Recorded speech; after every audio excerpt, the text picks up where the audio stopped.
All right, last chapter, chapter 27, questions. What happens to Katniss after she shoots the arrow, and who is the first person she sees?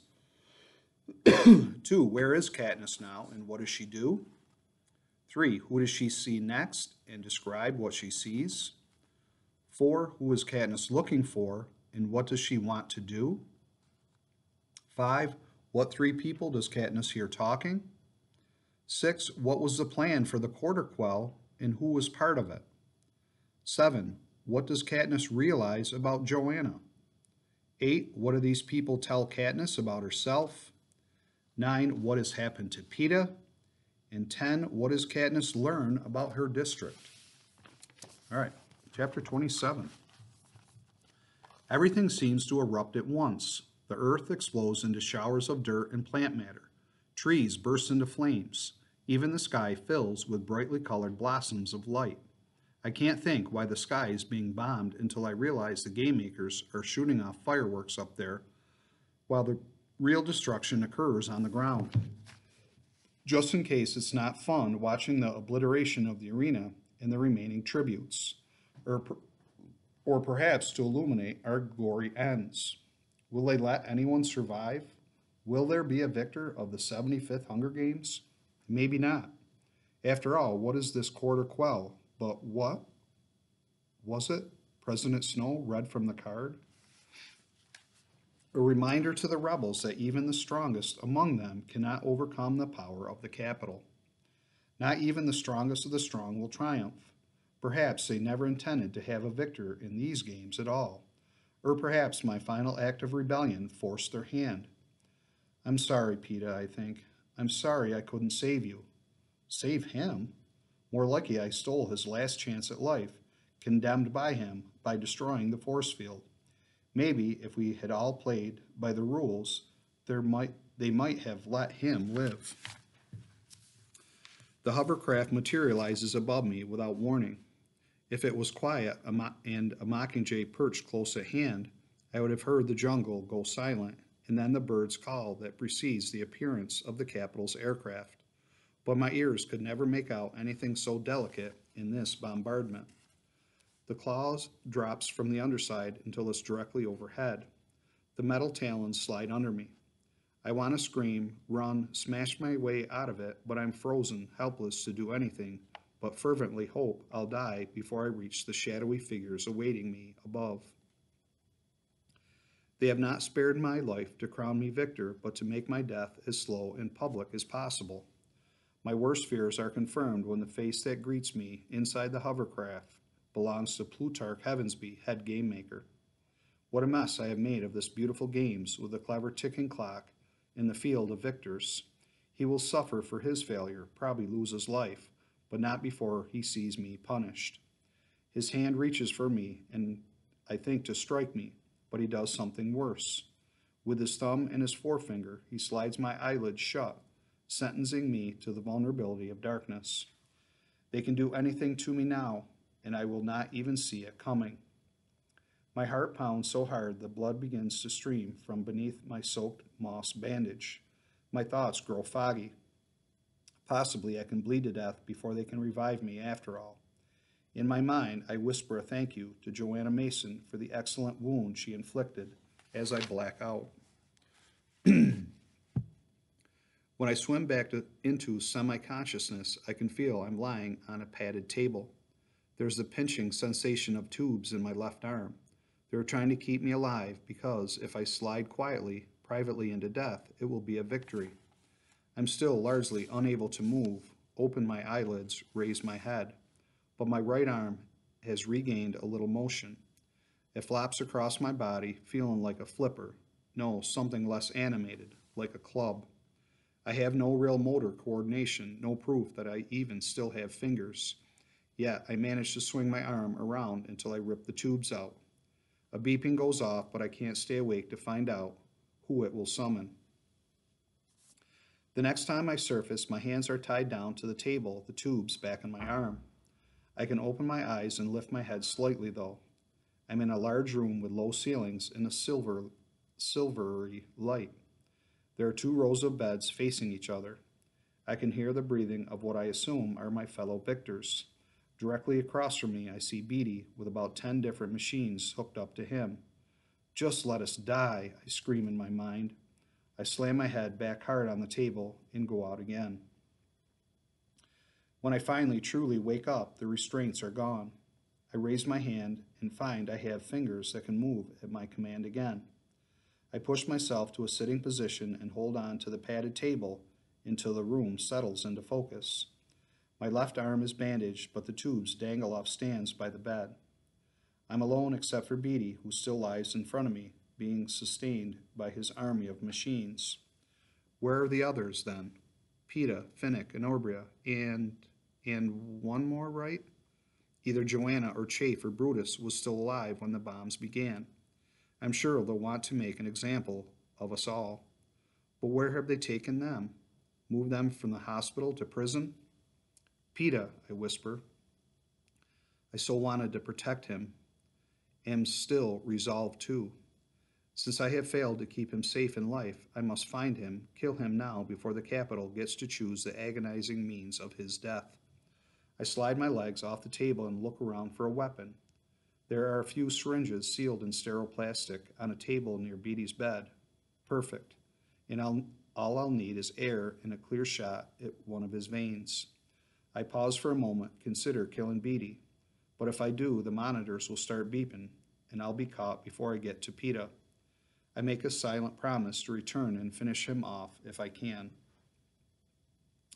I'm naked except for a thin nightgown, so I slip the syringe under the bandage that covers the wound on my arm. There are no guards at the door. No doubt I'm miles beneath the training center or in some capital stronghold, and the possibility of my escape is non-existent. It doesn't matter. I'm not escaping, just finishing a job. I creep down a narrow hallway to a metal door that stands slightly ajar. Someone is behind it. I take out the syringe and grip it in my hand. Flattening myself against the wall, I listen to the voices inside.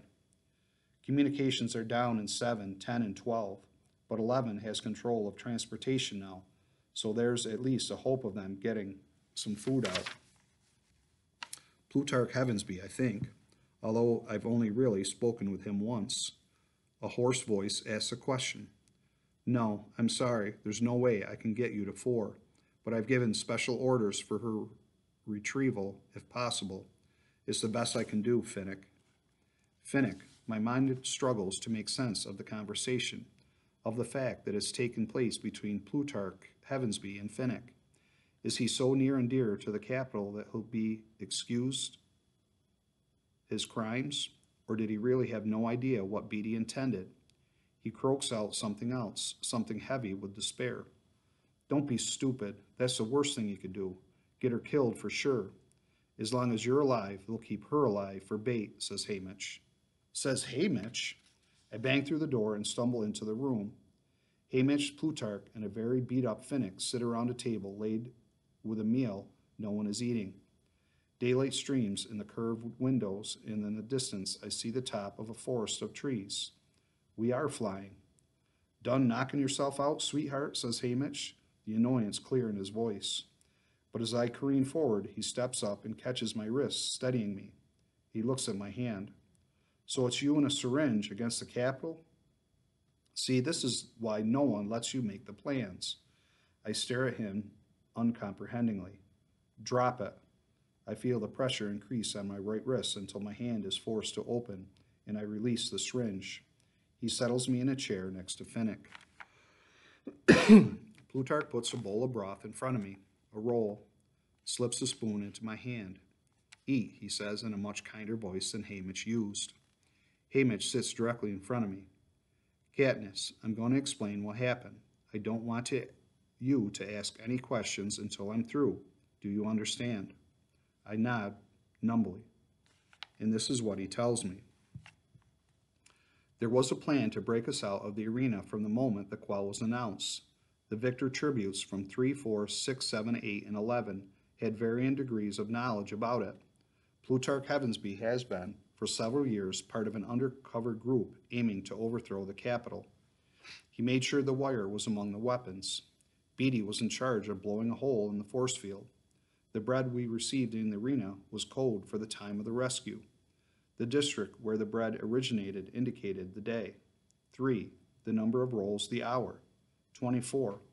The hovercraft belongs to District 13. Bonnie and Twill, the women I met in the woods from 8, were right about its existence and its defense capabilities. We are currently on a very roundabout journey to District 13. Meanwhile, most of the districts in Panem are in full-scale rebellion. Hamish stops to see if I am following, or maybe he is done for the moment. It's an awful lot to take in, this elaborate plan in which I was a piece, just as I was meant to be a piece in the Hunger Games, used without consent, without knowledge. At least in the Hunger Games, I knew I was being played with. My supposed friends have been a lot more secretive. You didn't tell me. My voice is as ragged as Phoenix. Neither you nor Peta were told. We couldn't risk it, says Plutarch. I was even worried you might mention my indiscretion with the watch during the games. He pulls out his pocket watch and runs his thumb across the crystal, lighting up the Mockingjay. Of course, when I showed you this, I was merely tipping you off about the arena, as a mentor. I thought it might be a first step toward gaining your trust. I never dreamed you'd be a tribute again. I still don't understand why Peta and I weren't let in on the plan, I say. Because once the force field blew, you'd be the first ones they'd try to capture, and the less you knew, the better, says Hamish. The first ones? Why, I say, trying to hang on to the train of thought. For the same reason the rest of us agreed to die, to keep you alive, says Finnick. No, Joanna tried to kill me, I say. Joanna knocked you out to cut the tracker from your arm and lead Brutus and Honoria away from you, says Hamish. What? My head still aches, so I want them to stop talking in circles. I don't know what you're... We had to save you because you're the Mockingjay, Katniss, says Plutarch. While you live, the revolution lives. The bird, the pin, the song, the berries, the watch, the cracker, the dress that bursts into flames. I am the Mockingjay. The one that survived despite the Capitol's plans, the symbol of the rebellion. It's what I suspected in the woods when I found Bonnie and Twill escaping, though I never really understood the magnitude. But then I wasn't meant to understand. I think of Hamish's sneering at my plans to flee District 12, start my own uprising, even the very notion that District 13 could exist. Subterfuges and deceptions, and if he could do that behind his mask of sarcasm and drunkenness, so convincingly and for so long, what else has he lied about? I know what else. Peta, I whisper, my heart sinking. The others kept Peta alive because if he died, we knew there'd be no keeping you in an alliance, says Hamish, and we couldn't risk leaving you unprotected. His words are matter of fact, his expression unchanged, but he can't hide the tinge of gray that colors his face. Where's Peta? I hiss at him. He was picked up by the Capitol along with Joanna and Honoria, says Hamish, and finally he has the decency to drop his gaze. Technically, I am unarmed, but no one should ever underestimate the harm that fingernails can do, especially if the target is unprepared.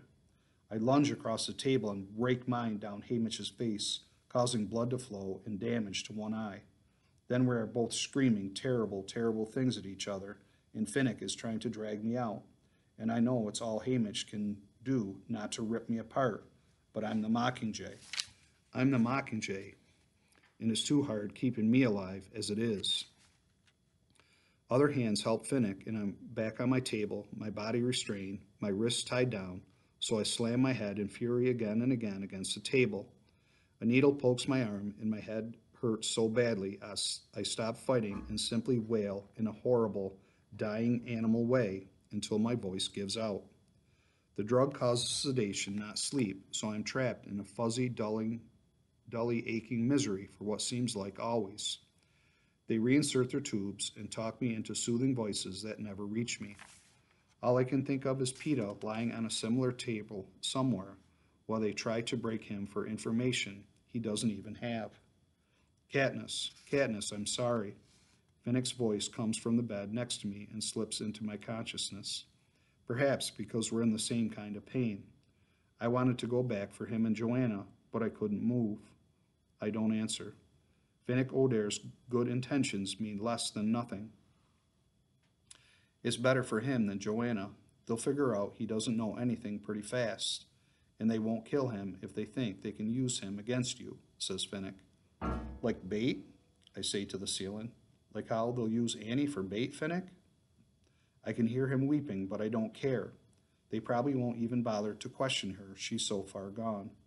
Gone right off the deep end years ago in her games.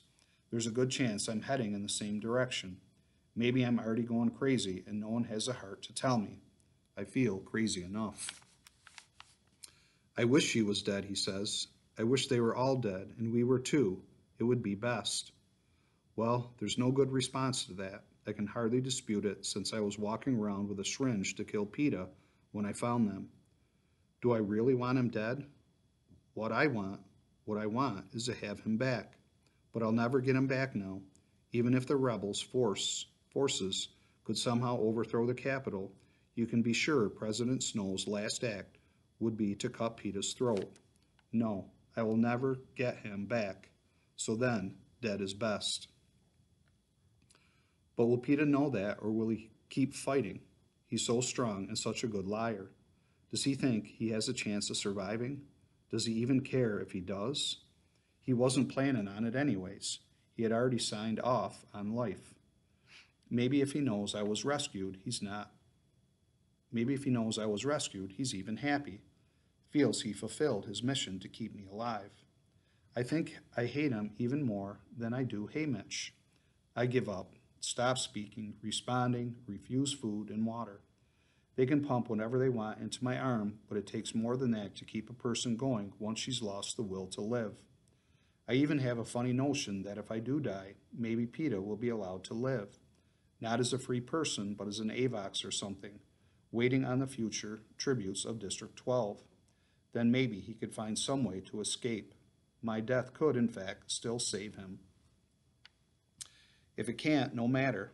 It's enough to die of spite, to punish Haymitch, who of all the people in this rotting world has turned PETA and me into pieces in his games. I trusted him. I put what was precious in Haymitch's hands, and he has betrayed me. See, this is why no one lets you make the plans, he said. That's true. No one in their right mind would let me make the plans, because I obviously can't tell a friend from an enemy. A lot of people come by to talk to me, but I make all their words sound like the clicking of insects in the jungle, meaningless and distant, dangerous but only if approached. Whenever the words start to become distinct, I moan until they give me more painkiller, and that fixes things right up. Until one time, I open my eyes and find someone I cannot block out looking down at me, someone who will not plead or explain or think he can alter my design with entreaties, because he alone really knows how I operate it. Gale, I whisper. Hey, Catnip. He reaches down and pushes a strand of hair out of my eyes. One side of his face has been burned fairly recently. His arm is still in a sling, and I can see bandages under his miner's shirt. What has happened to him? How is he even here? Something very bad has happened back home. It is not so much a question of forgetting PETA as remembering the others. All it takes is one look at Gale, and they come surging into the present, demanding to be acknowledged. Prim, I gasp. She's alive, so is your mother. I got them out in time, he says. They're not in District 12, I ask. After the games, they sent in planes, dropped firebombs, he hesitates. Well, you know what happened to the Hob. I do know. I saw it go up. That old warehouse embedded with coal dust. The whole district's covered with the stuff. A new kind of horror begins to rise up inside me as I imagine firebombs hitting the scene. They're not in District 12, I repeat, as if saying it will somehow fend off the truth. Katniss, Gale says softly. I recognize that voice. It's the same one he uses to approach wounded animals before he delivers a death blow. I instinctively raise my hand to block his words, but he catches it and holds on tightly. Don't, I whisper. But Gale is not one to keep secrets from me. Katniss, there is no District 12. So I guess this is what happened after the fire bombs. All right, that is Catching Fire. I believe we're going to be doing Mockingjay as well, so stay tuned for that one.